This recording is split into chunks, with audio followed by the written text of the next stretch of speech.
Hey guys, welcome back to my channel. ఇంతకే మీ శివరాత్రి ఎలా జరిగింది? ఈరోజు మన వీడియో ఏంటో తెలుసా? పంచామృతం అభిషేకం కోసం చేశాము. మరి మీలో ఎంతమందికి పంచామృతం అంటే ఇష్టం? కామెంట్ చేసేయండి. నేను పంచామృతంకి కొంచెం దూరం ఉంటాను, ఎందుకంటే అందులో వేసే పాలు అట్టిపండ్లు మనకి పడవు. పాలు నచ్చదు, కానీ పెరుగు ఇష్టం. నాలాంటి వాళ్ళు ఇంకా ఎంతమంది ఉన్నారబ్బా?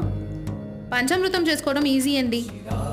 గిన్నెలో పెరుగు, పచ్చిపాలు, షుగర్, ఇంకా ఫ్రూట్స్ లైక్ అరటిపండు, ఆరెంజ్, గ్రేప్స్, దానిమ్మ గింజలు, యాపిల్ వేసి మిక్స్ చేసుకోవడమే. ఆగండి, నేను స్టైల్గా ఫ్రూట్స్ని పెద్దగా కట్ చేశాను, కానీ చిన్న ముక్కలు వేసుకోవాలి. మమ్మీ వేరే పనిలో ఉన్నారు, ఆ లోపు మనం కట్ చేసి వేసేసాం. మళ్ళీ ఆగరితోనే స్మాష్ చేసుకున్నారు పాపం.